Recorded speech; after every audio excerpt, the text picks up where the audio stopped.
When Cece Sykes first came into my radar and I noticed she specialized in the internal family system, I thought she was talking about family dynamics, and boy was I wrong.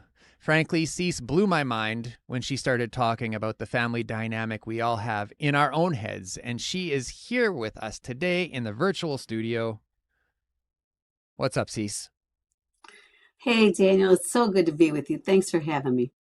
Yeah, no problem. And thanks for your willingness to come on. I mean, I only contacted you. Well, I mean, we've been talking for a while, but I contacted you the other day. I'm like, I need a guest, and you're like, I got you. So, It worked out perfectly. I'm fine with yes, it and glad to yes. be here. And I remember before we get in, I just want to say we talked for a little while actually before I even realized what it is exactly you do. And I think you might remember the moment. And I said, "Whoa, wait a minute! You're talking about the voices in our head?" And you're like, "Yes." And I was just like, because I thought we were talking about family dynamics, like how I can communicate with my wife and Uh-huh. with my kids, and how that all turns into like a productive recovery experience, right? So, um, Yes. yeah. So, but before we do, is there anything that you'd like to say before we jump in? Well, I'm just especially delighted to be here and on your program because spend most of my time talking to therapists about how to work with people who are struggling to heal from trauma and addictive processes. And I love talking to therapists about it. It's like my passion and my mission. But I extra love being with the community of people who are in recovery and have been on that journey. And Mm-hmm. it's just a special opportunity for me to listen and learn as well as talk. Hmm. Cool. Well, I'm looking forward to this. So let's not waste any time. Let's get at it. This is Hard Knocks Talks. Okay, if you are struggling with the substance use of a loved one or have tragically lost a loved one to the drug-related harms, reach out to Stronger Together Canada, peer-led support groups by Mums Stop the Harm, and or Nar-Anon groups of Saskatchewan. If you are in search of private inpatient addictions treatment, check out Prairie Sky Recovery Centre located in Leipzig, Saskatchewan. To make contact or learn more about today's sponsors, check out our new merch, or if you want to show us some love and buy us a coffee, all of those links are in the show notes below.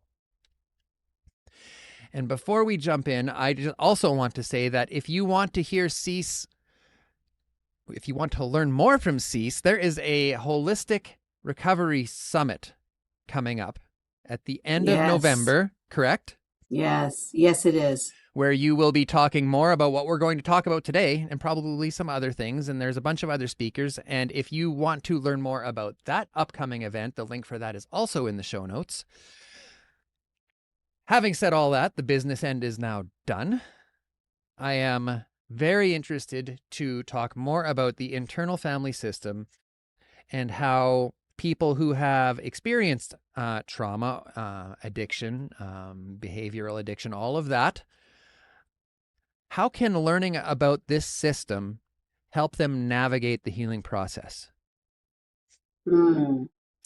Well, learning, accepting who we are and knowing who we are is so key to feeling balanced in our lives and feeling like we can move forward. So, for most people who've been through a struggle, and I think it's universal, we all know the feeling Mm-hmm. of having a behavior, a part of us, a thing in our life that's bothering us, and having other parts of us try to fix that and getting stuck. Mm-hmm. And I see that as a universal sort of experience. And for me, psychologically, emotionally, and practically speaking, for me, we're all put together the same way. And if Mm-hmm. I've got a lot of stress, a lot of pain, neglect, abandonment, trauma in my system, and I have nothing, there's no way, I don't know what to do with all that, then I'm going to need more behaviors to help me escape and avoid and soothe. And but then I'm going to have more parts of me try to control that so it doesn't ruin my life. Mm-hmm. So those three essential places: holding our sensitivity, which is not all bad. Some of it is painful and some of it is not. Mm-hmm. Holding on to how to manage our sensitivity, including pain, and then trying to control that the parts soothing us so that they don't make us crazy or get us out of balance. Those three Mm-hmm. places to me are universal. And the more time we've had to be alone and abandoned and not able to be supported about our sensitivities and our pain, then the more likely we are to struggle with medicating ourselves. Mm-hmm. But if we medicate ourselves, we also try to control that. Yeah, and it's interesting that you say it like that. Now I'm a person in recovery. That's no secret. It's been coming up on 7 years soon, and I've come to I've come to a place over this past year where people will say things like, "Oh, well, that's addictive behavior. Oh, you're thinking that way because you're an addict," and all of these things. And I don't necessarily like the term addict anymore. But I'm asking myself, is this an addiction thing or is this a human condition thing? I like that question. I really do. And I do not like the word addict. In fact, one of the things I do in my training is I do a meditation kind of thing about it. I'm going to say the word addict, not a word I use or apply. I'm going to say it to you and you tell me what comes up for you. And this is to a bunch of therapists, right? Who love everybody, right? That's our training. Yeah, accept everybody. Yeah. High tolerance for crazy behavior. But it's, right? But inside all this stuff comes up, about loneliness, about pain, about hopelessness, about despair, all kinds of stuff comes up for everybody. It's in our culture because our Western culture doesn't know what to do. Anything that looks out of control, we judge. And so we have to expose ourselves to how our own parts stigmatize the parts of us that need soothing. So I don't like the word addict at all. I use other words: soothers, escape artists, avoiders. There's a term in our model called firefighters because they'll do anything to put out the flame of shame, right? So that's an original title for them in the way the model is put together. So I think other terminology that helps describe how they're trying to help is far more useful.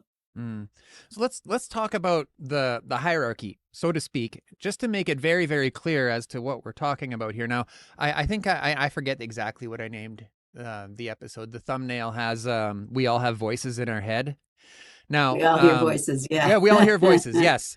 So yes, let's talk about that. Now, it sounds to me like you have labels for the different voices and maybe the different thoughts that serve different purposes. Like, what does that look like to you? Well, it can feel, when we're living in sort of a chaotic life, it can feel like, we just we don't know where we're going. We don't know what to do. We don't understand ourselves. And a therapist sitting down with someone will say, I don't understand what they're doing. I don't know where to start. So what I like about this way of thinking is it basically divides the personality into 3 different parts. And many people do that. I mean, Freud did that. Id, ego, superego. I mean, many different people who think about the human condition are divided into 3 parts. What IFS does is invited to the parts that are trying to function, managers, and their name fits their behavior. They're the parts that try to keep us going, pay some rent, pay the car payment, take care of the people around us a little bit or a lot. But those are also the parts that try to improve us, and they watch our behavior and evaluate us, so there's that going on. Then another chunk of parts are what they call firefighters, or I've added soothers or distractors, the parts that help us escape the humdrum of the everyday. They add spice to life, right? If all we wanted to do was get our work done, who would we be? So we need novelty, we need pleasure, we need sweetness, we need sensuous pleasure, we need physical stuff, body, mind, spirit. And the firefighters are the one to say, hey, why don't we do this? Why don't we do that? Why don't we try this? Why don't we? There was a woman who did a lot of work with disordered eating once, and she spoke at a conference. She held up one of those little pieces of Hershey Kiss, a little tiny chocolate candy. And she said to this group of hundreds of people, I think we all need a little sweetness every single day. And it just kind of went right through me that we do need sweetness. Sweetness maybe of taste, but the sweetness of connection, the sweetness of just a little bit of love. And so just our firefighters are part of what helps us get that and be open to that. And then the third categories of parts we call exile, which sounds like kind of a scary term almost, but it's our vulnerability. We all, just like we are all human, it's our shared humanity. Any one of us, if someone punches us in the stomach, it hurts. If we fall down, we all can break our leg. If we cut ourselves with a knife while we're cooking, we all bleed. That's human. No, we're not in control of that. That's universal. It is universal that we bleed on the inside, that we are sensitive, that we are loving, that we want to be loved, that we want to love others, Mm-hmm. that, that we feel in our bodies. This is universal. So when we grow up in a situation where we don't have enough care, we don't have enough attention, and perhaps even on top of that, there's neglect. On top of neglect, there's abandonment. There's also exploitation and scary stuff and violence. Then all those sensitive parts of us are overwhelmed. But we Mm-hmm. can't function. How do you go to school after your parents have just been fighting each other and somebody beat each other up, and you wake up in the morning and someone's sleeping on the couch and you ask your mom what happened, and she slaps you? Don't talk to me about it, right? Mm-hmm. Don't say a word. How do you go to school? Well, you do go to school because you ain't going to stay home. Mm-hmm. It's better than home. And you go. And what do you do for yourself to go? How do you protect yourself? All that vulnerability, that human vulnerability to seeing scary, violent, or sad stuff. You protect yourself. You develop parts that say, I'm going to be the good kid. And you raise your hand and you get approval from your teacher. Or you get in fights with your friends on the playground and you have a lot of extra energy. Or you isolate and stay away from people. Or you, whatever. You get different kinds of ways that you protect yourself. And usually it's a combination of ways. I always ask people, they say, they're so, in pain around their adult behavior around using. I said, when was the first time you got in trouble? When was the first time you tried to use something to help you out? And you go back to smoking cigarettes, throwing rocks when you're 4 or 5 years old, smoking cigarettes when you're 7 or 8, laying with the boys when you're 9 or 10 in the playground. Why? Because you're lonely, because you're scared, because you need support. Because Joni Mitchell, she's Canadian. I remember in her story, she had TB. She was in a hospital for months and months, and she's 9 or 10 years old, going through a lot of pain. They thought she couldn't walk. She came out. She couldn't. Her parents didn't see her. They saw her once. That's how it was in the 40s and 50s. Someone handed her a cigarette when she's 10 years old. She took a couple hits of a cigarette and went, "Oh my God, the clouds have lifted. I can see the stars." Why? She needed that. She was hurting, and that helped her. So I always say I don't like even addiction, like it's a thing.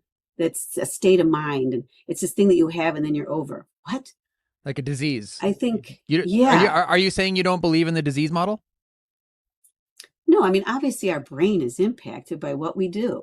And we now know our brain is as impacted by practices like shopping and food and gambling as it is by substances. It all goes to the dopamine, the rewards center, and all impacts us. So of course, our brain's impacted.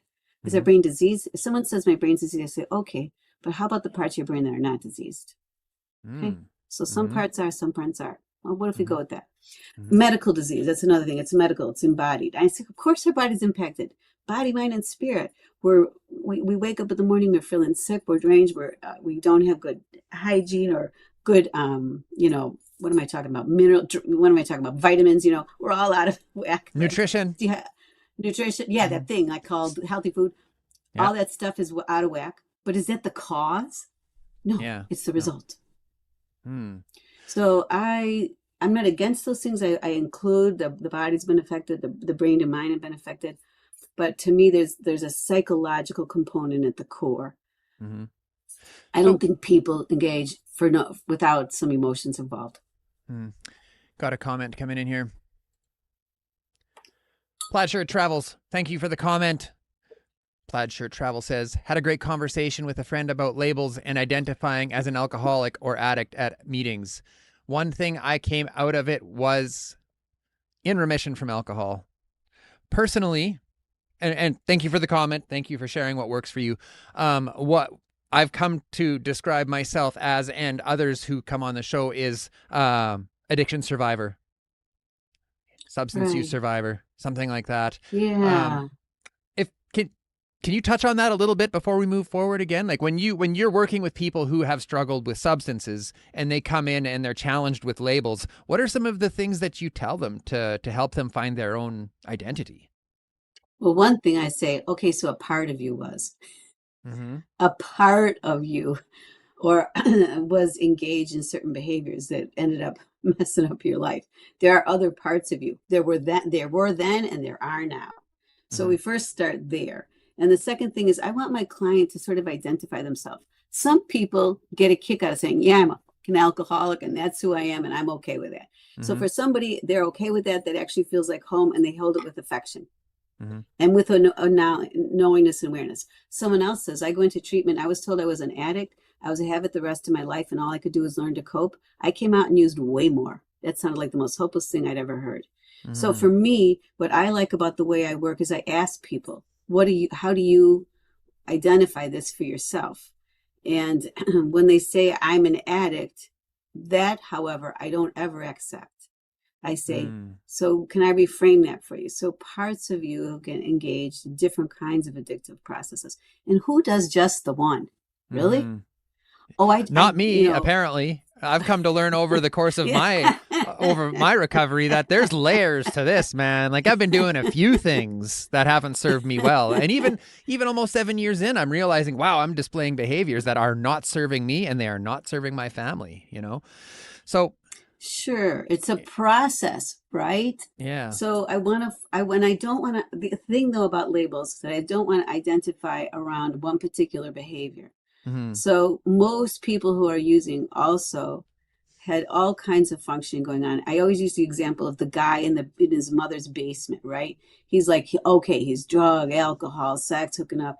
It looks like he's just got no managers, no functioning, right? Not growing up, all of that stuff. I sit and talk to him. I found out he's worried. He has huge caretaker parts. They're totally worried about his mom, who's also using, who's been abandoned, who's alone, who's really depressed. He doesn't just have using parts. He has parts that are actually, completely torn up around his mom, and he can't leave, and he's using. So I want to just say that we're never just defined by one behavior, and that is the difficulty with labels. Some people are freed a little bit by having a label. They're freed by saying, I have ADHD. They're freed by saying, I'm neurodiverse. They're free by saying, no, I was a drug addict. That's who I was. I went through that time. That feels better for me to say it that way. And someone else is not freed by that statement and says that. But however you want to look at it, when I'm working with someone, I say no one behavior and no one time of your life defines you. They are parts of who you are. And we're always, sorry, this is an overused phrase, but we are always on a journey.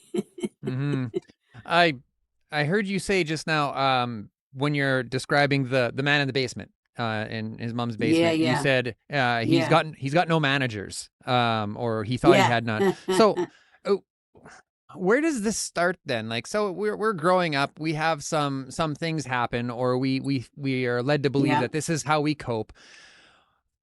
Which member of the family is the one that typically initiates this behavior to soothe the problem? Well, what's happening is what it's initiated by really, and we all lose touch with this. And so everybody who's using says, I don't even remember why I started using, I don't know why I can't stop having affairs. I got rid of the alcohol and I can't stop, I don't know. What always starts it is what we have repressed, if you will, or exiled, or what's below the surface, which is just that sensitivity I was talking about, that sense of feeling alone, not seen, not wanted. Those beliefs that we take on, nobody actually really cares. No one's coming for me. Those sort of core beliefs that we got those beliefs because we had to make sense of our life, and there wasn't anybody adult supposed to helping us. I always say to my clients, when you were little, someone was supposed to see a look on your face and follow you all the way through the house or the apartment till they got to your bedroom and sat down on the bed and then talked to you till they figured out what was going on. They go, well, that never happened to me. Not one time. I go, right. So what we're doing now in IFS is we're going to find those parts of us that still exist in us. We're neglected, we're abandoned, we're not seen, we're holding too much. And that is always the start of our protective behavior. We don't know it, but that's always the start of it. And we start to protect it in young ways by being good, or by being bad. Or by going back and forth between being good and being bad. I used a lot of drugs and alcohol in my 20s, and I thought that I was having a good time, and I was. However, I was also totally medicating, feeling some loneliness and confusion. I got married really young. I was not going well. And I was totally medicating some of those feelings of desperation, of confusion, of feeling alone, of not knowing where to turn, of feeling stuck, hopeless. So I got pregnant when I was 30. I had my kids. Lucky for me, I was able to put that aside and got into being a mom. But and then those feelings overcame me and I had to go to therapy. And that's Mm-hmm. I'm a therapist, so I had some resources there. So I think that what we want to go back to is all the ways in which we're always trying to cope. Mm. So characters, and maybe I'm not using the right term here, but these characters that develop through our desire to feel Mm-hmm, better, our mm-hmm, desires to cope with mm-hmm, different challenges in our mm-hmm. lives. What is to become of these characters when we start to change our behavior and move forward in life? Right, right, Do they right, right. disappear? So uh, some part of us wants to. Can we just get rid of this stuff? Can we cut that Mm-hmm. arm off? Um, no, they don't disappear, but they do. Sorry to use such a magical word. They do transform. They do go through shifts and change. So Mm-hmm. when IFS we build relationships, we use sort of mindfulness practices to go inside and focus internally on different sort of emotional states of ourselves. Now, for many people say, why would I go inside? It's a frickin' war zone in there. I'm not going. Mm-hmm. Okay. Mm-hmm. I'm not Why would going. I? Keep me out. Here's one. Here's one. Why would I go back and look at my past? It's over. It's done. It. Perfect. We're Everyone past says it. that. Yeah. Yeah. Everyone's, yeah, I'm so past that. Water under the Right. bridge. And I say, because whatever brought you to therapy, my wife says I'm too irritable. I'm not working hard. I feel depressed. I'm not using anymore, but I sit and scroll my phone and watch Netflix for 9 hours and then I can't go to sleep at night. Whatever the trigger is that's coming in, I say, there are some landmines under there. And what if we could take them apart in a safe way? There is a way to take apart real live landmines. Princess Di did it, right? To take away real live landmines in real time. Mm-hmm. And you've got some landmines in there. And what if we could take them apart in a safe way? Mm-hmm. So that's underneath. And so, and we do that. And the people say, why do I go inside? I go, because that's where the impulse is. We got to go meet those parts where they live. And rather than just go inside blindly and try to have all our stuff step back, like mindfulness, I'm not against that. Of course, it's good. But we know when people are struggling, we actually go find where the stress is.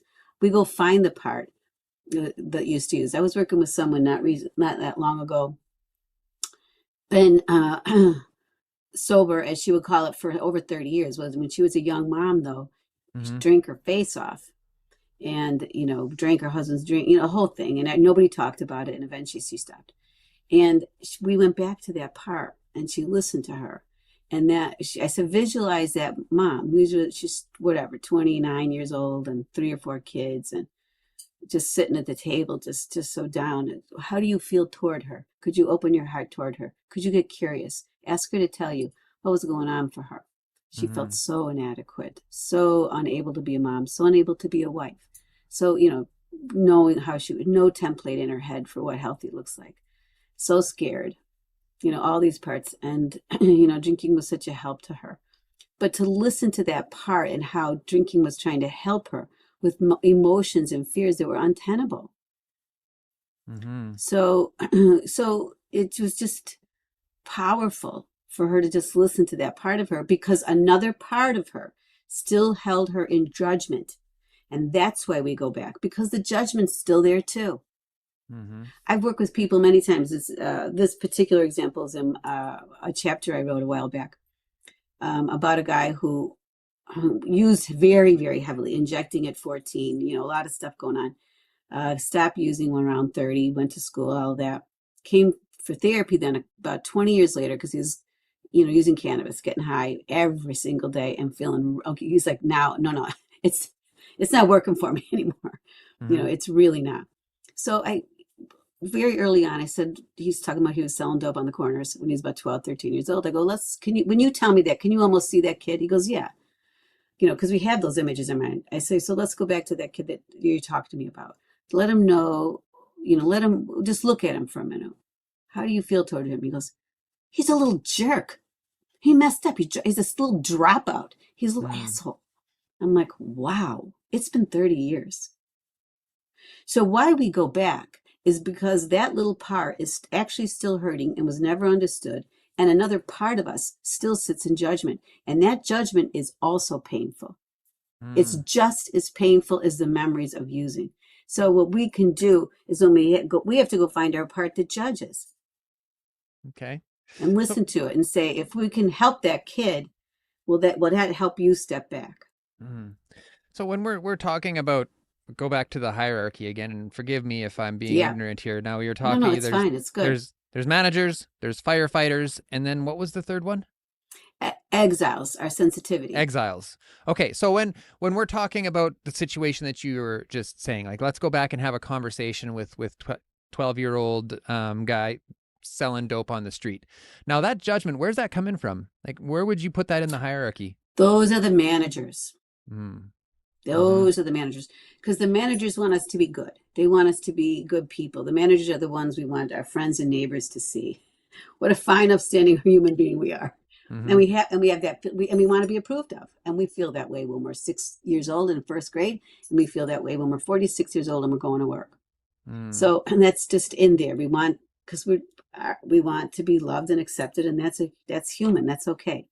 So, but those managers start saying, you can't act like that. You're going to ruin everything. You can't use dope. You can't use dope. You can't, so we go through cycles, right? We feel lonely. We get high, or we binge. We have a whole thing, 6, 8 hours, 10 hours, whatever we're doing, go a weekend using. Then we wake up the next morning. Eventually we wake up, literally and figuratively, out of that particular episode. And what do we feel? Like useless. Shame, guilt, scared, shame, inadequacy, guilt, remorse, inadequate, lonely. Right? And how long can we feel that? So we got two choices.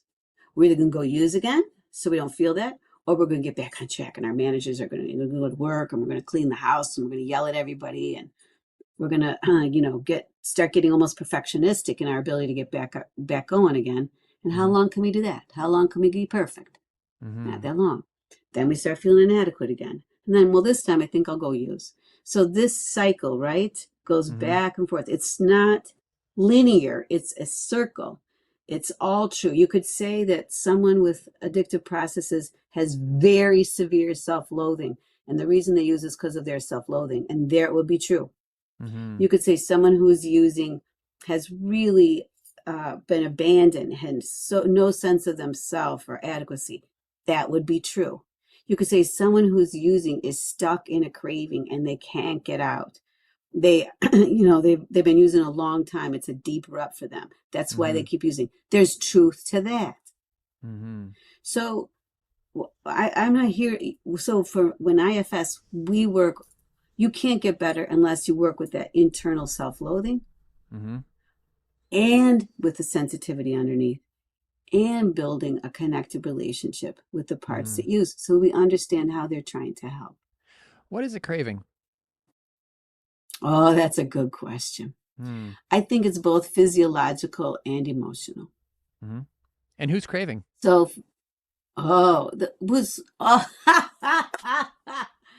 Daniel, you're very good. You're very good. I do my best.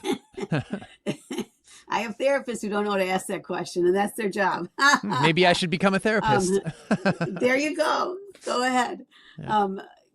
What I would say is that's a 2-part process. Or maybe 3. There's some physiology in there. So I say there's the part that wants. It wants the thing. It wants the orgasm. It wants the drug. It wants the stuff it's going to buy. It wants all of that stuff. It wants that.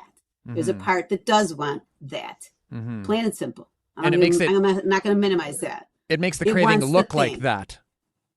And it looks like that. However, what are you afraid will happen? I asked that part. What are you afraid will happen if you don't go get me that stuff or that thing? Or that feeling? What are you afraid will happen? You're going to feel like shit. Is there somebody inside who feels like shit? Yes, there is. So that part that feels bad about himself or herself, themselves, that part feels lonely. Is that a manager? That part feels abandoned. That's an exile. It's under the surface. Okay. Yeah, it's under the surface. That's our sensitivity. So that part craves. I say there's craving all the way around the system. The exiles crave relationship. They crave being seen. They crave being loved. They crave being valued as having value in the world just for being themselves. Being seen as a 10-year-old running around just is the cute little person with a little personality. They crave that. Mm-hmm. Firefighters crave relief. They'll do it. They will tell you that they crave getting loaded and hooking up. That's what I want to do. Okay, they're looking for solutions. But they are, yes. Okay. They are looking for solutions for loneliness and not enough. But the managers crave too. They crave order.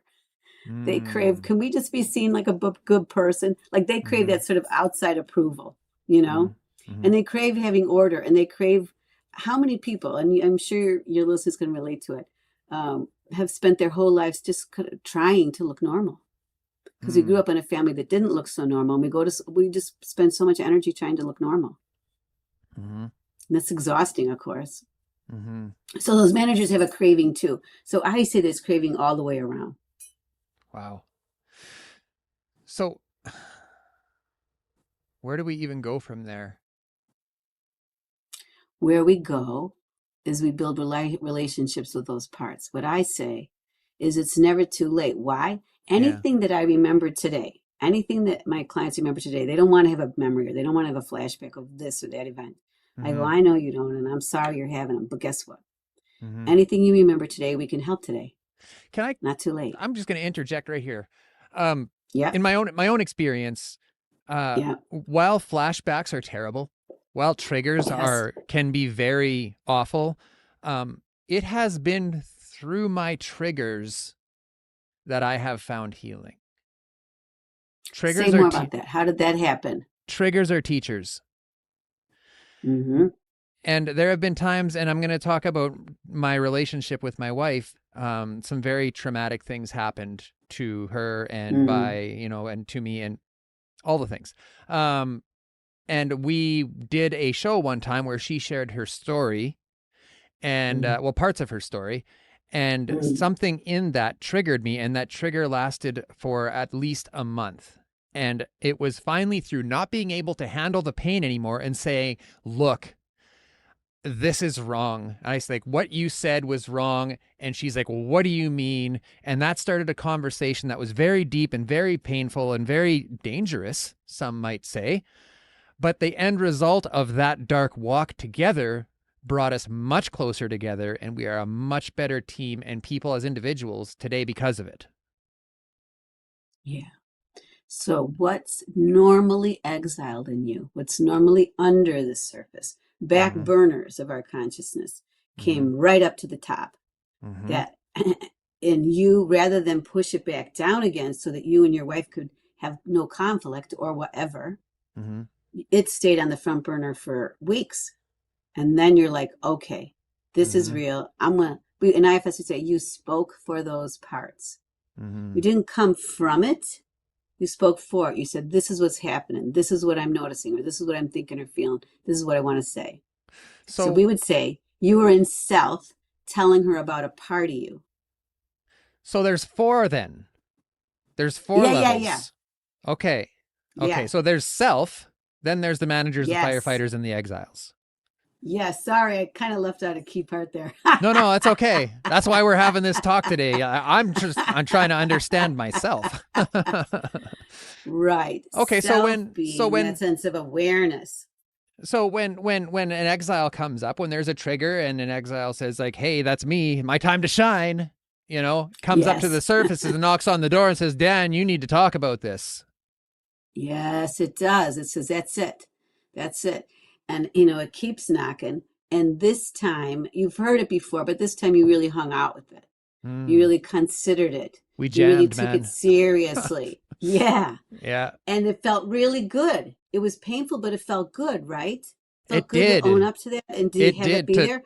To be like, this is how I feel. And I just puked all over. Like, I didn't puke, but, it's just like, it just came out. Yes. And when I was done, some hurtful things got said, Like I said, it made me feel like I'm living with the enemy. And I know that's not true. So let's talk about this before I explode and things go horribly sideways. That's right. And that is using self, which is that place of awareness where we kind of witness what we're doing. And from that place, we have that awareness, and you used that to talk to your wife And Mm-hmm. she ultimately found her own exiles, it sounds like.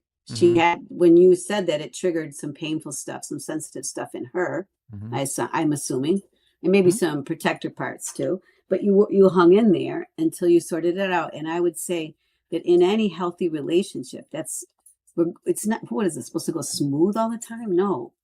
That doesn't sound like any fun at all. No. Yeah, right. What's the fun of that?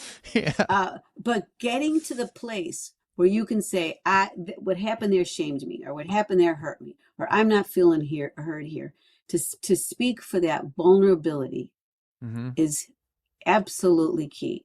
And the only way you can speak for that vulnerability is if you know you have it. And the only way you can know you have it is, we say in self equals like awareness. As I say, I'm sorry that being in self isn't being happy.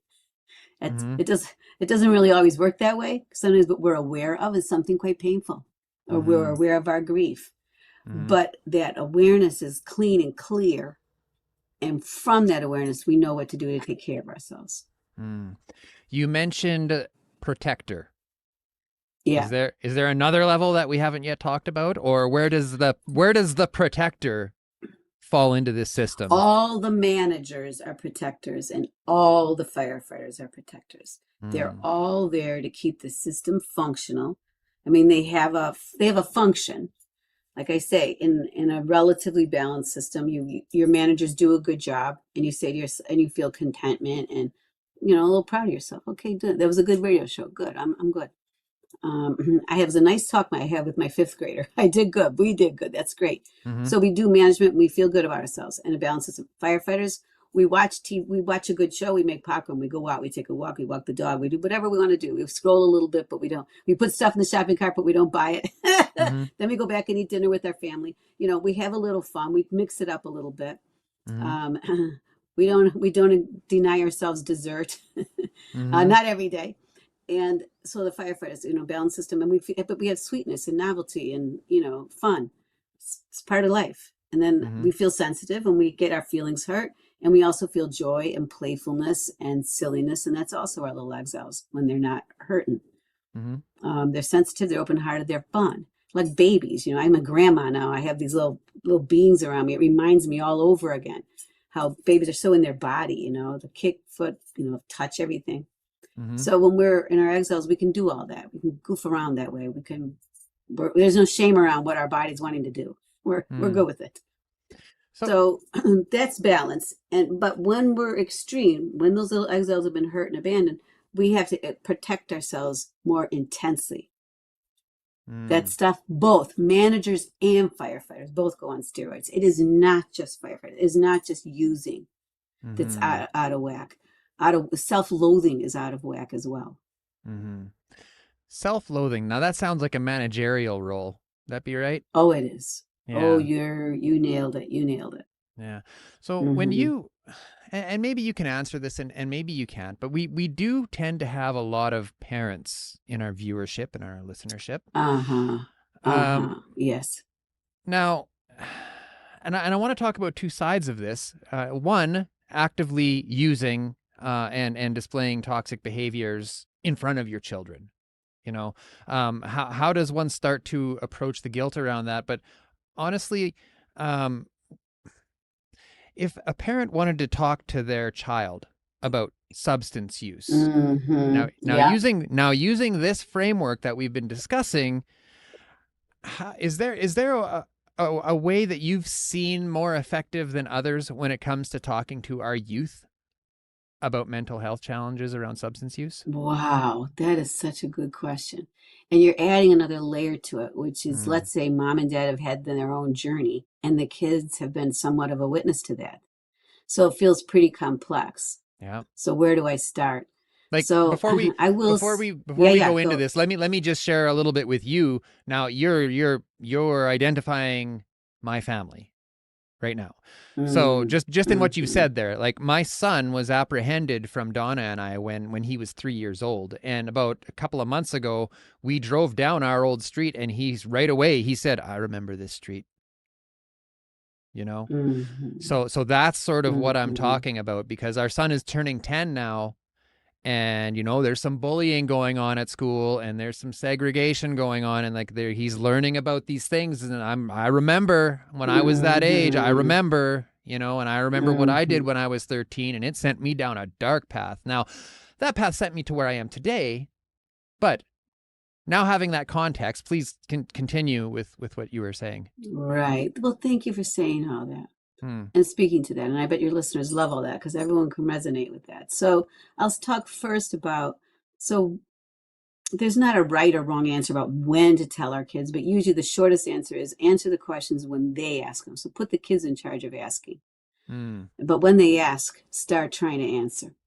And so when your child says something like, I remember that house. So either then or later that day, I'll just make this up, okay? Then or later that day, what you or any parent could do when a child has a memory from the past, what they're doing is they're bringing up an exile to you. That's their little exile. I remember when we had to leave. I remember when grandma came and then you were gone, or I remember I had to live at that house and you weren't there. So that's a little exile's coming up and they're handing it over to you. And it's, can you guys be with it together? So you can say, so you remember that time. Tell me more about what that was like for you. The healing, what your child needs now is what your child needs, and they need a safe adult to listen to everything they feel about that and just hear it out, and listen and make space for it and answer their questions. Was it my fault? Was it really they want to know, was it my fault you guys were messed up? Was I bad? These are not rational questions, but they're emotional questions, and they're questions that little kids have. What happened to you guys? Where were you? Why didn't you come and get me?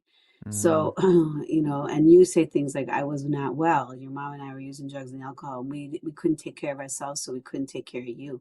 We weren't even taking good care of ourselves. So we were hoping you were getting good care somewhere else. That's what our hope. And deep in our hearts, we always loved you and we never stopped loving you. But we were so messed up that we couldn't take care of you.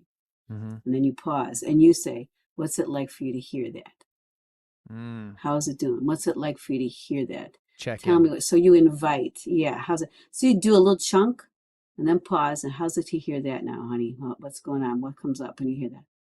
Well, what do you mean you still love me? I don't think you did. I didn't know you love me. You didn't love me. You were, maybe they go into the anger, that desperate anger. You didn't love me. You loved getting high. Sometimes those kind of come. And you go, I did. Yes, I did. Yes, I did. I was committed to getting high. You are right. And my love for you was way buried. It wasn't not there, but it was way buried. And of course you didn't feel it. I didn't feel it either. I didn't feel it either. Because these other parts of me, and you use parts, these other parts of me had taken over my life. And I didn't want them to take over my life actually, but they had taken over my life and they took over Mom's life. And the two of us were taken over by parts of us that took over our life. Yep. And so our love was so far buried, you couldn't feel it and we couldn't feel it and the state couldn't see it, whatever happened, but it was in there. And I had to make myself better so that those parts of me didn't run my life anymore. And Mom's been working on that. And so I hope now I have room for my love for you. It's up here now, the front. Yeah. The firefighters, they will get rid of good things sometimes. Well, they take over so that the good things are then just get put way underneath or way on a back burner or forgotten, but they don't not exist. And that's what I would say to a child. My love existed, but you couldn't feel it. And I know why you couldn't feel it. It's not your fault you couldn't feel it. Of course you couldn't. Of course you couldn't. Can you feel it now? Maybe. Okay, well, we're working on that then. Can the firefighters numb certain things but not other things? Like get rid of one little thing and stomp it down, but put this other thing at the forefront? Or does everything get numbed? That's a good question. Well, what we all know is that they can never numb all the pain. They never do. They can't, or they can numb it for an hour and a half and then some of it comes back, or 4 hours or a day, but it always comes back. So the thing with firefighters is it's all temporary. It's all temporary. And then you either got to do it again or you got to try something else. So you try being good for a while, and that works for a while, and then you go back to using. So until we have a chance to work with the vulnerability underneath, and we need support for that usually. So much of our pain is the pain of being neglected. And then we think, so we become very self-reliant people. And I know so many people in recovery. I don't know what's wrong with that's my Zoom thing. I don't know. It has something on my program. It likes what you said, I guess. But if the universe agrees. If you're listening right now and not watching, a big thumbs up just popped up over top of Cece's head for some reason. And I'll endorse it. Good stuff. Keep going. Crazy. Yeah. Oh. Anyway, I'm not sure where we were. Something around, can firefighters numb everything? No. No, they can't. Just temporarily. So then we got to try something else. So the key is, if in IFS, when we get in self, when we build a relationship, when the firefighters feel heard, they can soften. When the critic feels heard, it can soften a little bit. It's attunement. Just like you soften when someone understands you. Our parts soften when someone understands them. It's not a complicated process. We're talking just really about attunement and appreciation. And so when that happens, we have some access to the vulnerability underneath. And then we're like, okay, I know what I have to do. I can just listen to it. So when we go back, you said access to this vulnerability. Now we find ourselves face to face with one of our exiles, like the person who used drugs, and we have an opportunity to sit and have a conversation with this exile. What could that conversation look like that would lead to a productive outcome? What I would say is the part that loved using is a firefighter who's no longer using. The exile is the part that held the pain about the using or has memories from the past. But I understand you can feel like an exile because it's in the past. Yes. So anyway, it's a part that's not active anymore. It's an exiled but it still firefighter. Knows it is. It is. So what the conversation looks like is, first of all, I say we have a question. We have like a little protocol that helps people stay focused internally so that they don't have to go in there blind. And so we might say, how do you feel toward that? Can you see that part? Yeah. What's he doing? He's just sitting around on this couch I used to have back in the day. I'm saying, okay, great. You can see him. All right, perfect. Let him know you see him. Okay. All right. This is weird. So yeah, it is weird, but that's okay. So how do you feel toward him? He looks like a loser. Screw that guy. So there's there's a critic coming in. Yeah. He ruined everything. So there's I'd say, so there's a bunch of parts of you that are in judgment of him. Well, no, I'm in judgment of him. He ruined my life. Okay. I thought I made that clear. I say, yep. He created a lot of chaos. He was a messed up guy. However, let's just pause for a minute. Let's just get curious about him. I understand the judge. So let the parts that judge him know we're not going to talk to him to endorse him. We're not going to talk to him and say, oh yeah, you were fine. We're not going to pretend that what he did had no consequences, but we do want to understand what was going on there so that we understand how to help him never do it again. So can you, judgment, step back and let us go into here with an open mind? He ain't going to talk to you. He never has, and he never will. So judgment, you haven't fixed him yet, have you? Critic, have you fixed this guy? Guess not. So let's just talk to him now. So you have the critic step back and you say, you deal with their fears. Don't worry. We're not encouraging him. We're building a relationship with him.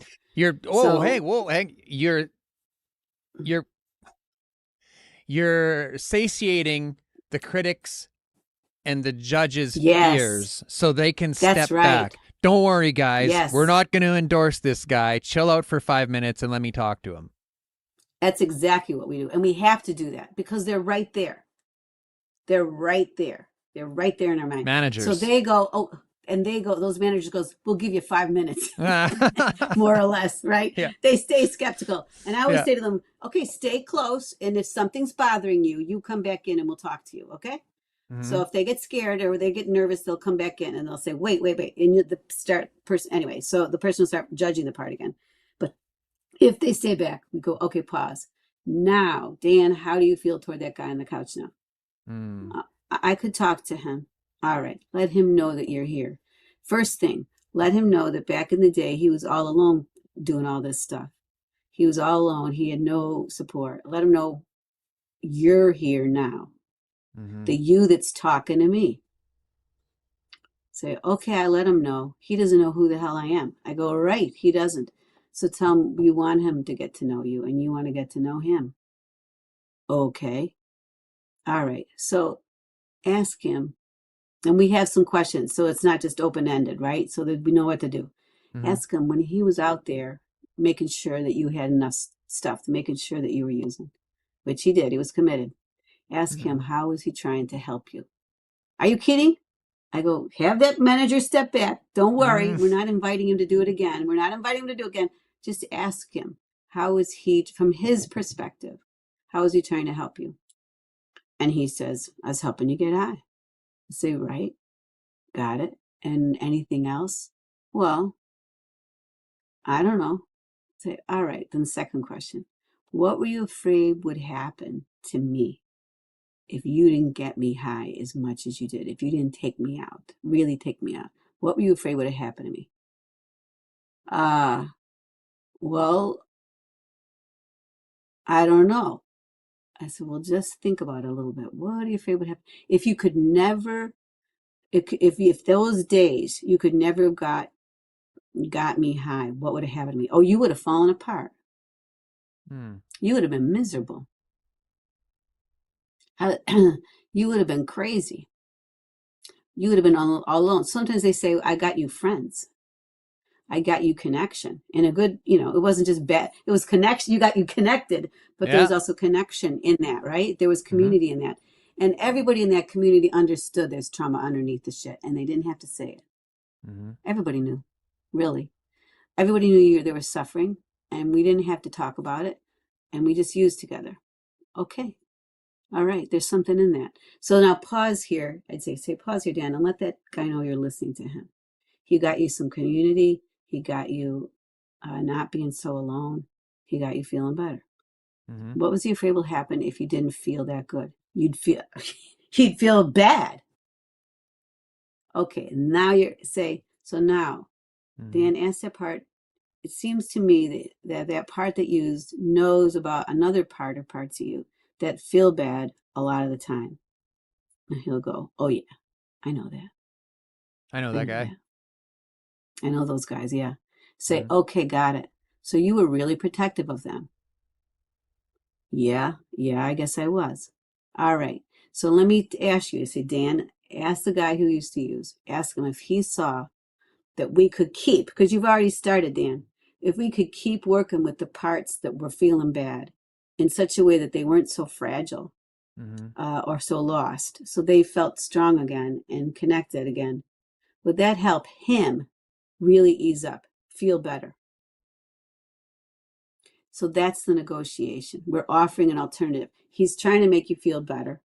Great. What if we could feel better another way? It's actually that's the negotiation. And he goes, I don't think so. I don't know. He's done as much as he could, or I don't know. You say, okay, they're as skeptical as the managers. And you say, that's okay then. You don't have to, I always say, you don't have to buy him right now. You have to see some evidence. Yes, I do. All right. So hang on for a second. Let's just pause here. Dan, as we're talking about a part of you that felt real bad back in the day, do you have a sense of that? Yeah. All right. And then I might, in that session or in another session, we would go back to the young parts and invite the firefighters to check that out and see how they feel about it. Wow. So it's a process of relationship building and negotiation to have access to the parts that have been burdened. Wow. That's incredible. And it feels good. So what is it like, if you don't mind, Dan, and I know there's listeners out there, so I'm asking this for everybody.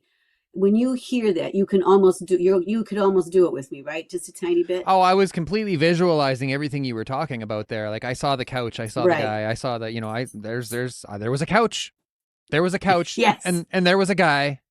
And there was a big, Yeah. there was lines on the table. There was Judge Judy or Yeah. whatever on the TV, and the house was Yeah. dirty. And like, yeah, no, I saw that. Yeah. And and it wasn't until like, I've done character work in my head before. There's a Yes. there's an AA speaker tape. I think the guy's name was Mark H or something. He calls it the Theater of the Lie. Uh-huh. And there's characters on the stage of the Theater of the Lie, right? There's Rambo, there's the banker, there's the the dad, the son, like they're all on this stage, and they're all, So this isn't a new concept to me, but simplifying it down to, are you a manager, are you a firefighter, are you in exile, and building a relationship between the three of them. Very few modalities of healing don't talk about improving the relationship with self, right? That's right. And what I think I like about IFS is it has these really targeted ways to help people which is so many of us, who've lived with a certain amount of chaos and not understanding ourselves. It gives us these sort of targeted tools to get in there and build those inner relationships. And so if we want to talk brain disease, right? Mm-hmm. When we know IFS is in the process of getting more and more research. It's been researched to some extent, and it's going to continue. It is evidence-based. Mm-hmm. But when we continue with what we know without even more research on IFS, any kind of compassion for ourselves builds new neural pathways. We know this. So IFS is everything about building awareness and compassion to parts of ourselves so that we can get to that point of being able to listen to our own story with compassion and without judging it and without being afraid of it. Mm-hmm. And those are new neural pathways. So yes, the brain has been impacted, but we are using our mind to plasticity of the brain to grow new areas of the brain that are healthy and that feel good. And it feels good to have that guy on the couch not be alone. Go sit on the couch with him for a bit. Yeah. I'm just going to hang out with you. Yeah. No, we're not going to get high. I'm going to talk to you. No. We're going to do some breath work. Talk. Yeah. Man. But it's surprisingly, those parts do want to talk. Yeah. Awesome. Thanks so much for joining us today, Cece. Where can people find you? Well, I have a website, and if you'll allow me, I have written a book. Yeah, please. And it is initially called Internal Family Systems Treatment for Addiction, Substance Use, Gambling, Food, Eating, and More. So I kind of like to cover our bases because none of us have all one things. And it's a workbook, so there's a lot of exercises in there, and I'm getting really good feedback. I wrote it for therapists, but I'm getting very good feedback from people who are on a healing journey and recovery of using it as well. So you can check that out, and maybe that will be useful to you. Awesome. And I do different workshops around. Yeah. Thanks so much, Dan. It's been wonderful. Yes, thank you so much for joining us, and we'll let you go. Take care, my friend. You too.